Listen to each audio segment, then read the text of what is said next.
আদ্দিন হসপিটালের ক্ষেত্রে যে বিষয়টা হচ্ছে, আমি শুধু আদ্দিন হসপিটাল নিয়ে কয়েকটা তথ্য বলি। প্রতিষ্ঠার পর থেকে, চালু হওয়ার পর থেকে আজকে পর্যন্ত আদ্দিন হসপিটাল 1.5 কোটি মানুষকে চিকিৎসা সেবা দিয়েছে। আদ্দিন হসপিটালে এখন পর্যন্ত 3 লক্ষ মায়েদের ডেলিভারি হয়েছে, সন্তান প্রসব হয়েছে, যার মধ্যে 2 লক্ষ হচ্ছে সিজারিয়ান, 1 লক্ষ নর্মাল ডেলিভারি।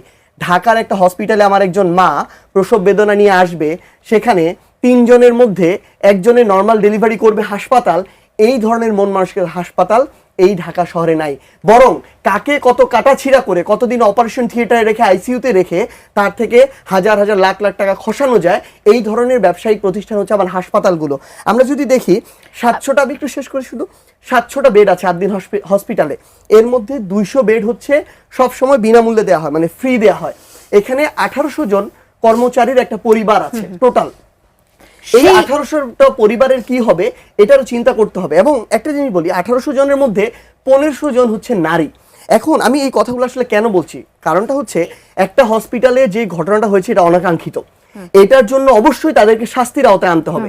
এটার জন্য তাদের যে পরিবারগুলো ক্ষতিগ্রস্ত হয়েছে তাদেরকে যতটুকু এটার জন্য ক্ষতিপূরণ দেওয়া সম্ভব টেক কেয়ার করেন। আমরা যারা এই মধ্যবিত্ত পরিবারের আছি, আমরা বাংলাদেশের কিংবা ঢাকার প্রথম সারির 5টা হসপিটালে যারা সৎ উপার্জন করে, প্রথম সারির হসপিটালে যাওয়ার জীবনে সাহস করতে পারবে না, কারণ সেখানে গলা কাটা টাকা নেওয়া হয়। তাহলে এই যে জায়গায় নর্মাল ডেলিভারি মাত্র 5000 টাকায় হয়, মাঝে মাঝে 1000 টাকাতেও হয়, তাহলে আমার কথা হচ্ছে বা আমাদের যেদিন ঘটনাটি ঘটলো তার পরের দিন যখন সাংবাদিকরা সংবাদ সংগ্রহ করতে গেল, সেখানে কিন্তু কর্মচারীরা তাদের উপর আক্রমণাত্মক ভূমিকাও পালন করেছে। অনেকগুলো সেটি নিয়ে আসলে আপনি কি বলবেন? না, আমি বলছি এই যেই ধরনের অনাকাঙ্ক্ষিত ঘটনাগুলো হয়েছে প্রত্যেকটার বিরুদ্ধে ব্যবস্থা নেওয়া হোক। যারা এই আক্রমণ করেছে সাংবাদিকদের উপরে, আমরা এটা কোনোদিন সমর্থন করি না। তাদেরকে ফুটেজ দেখে তাদেরকেও বিচারের আওতায় নিয়ে আসা হোক।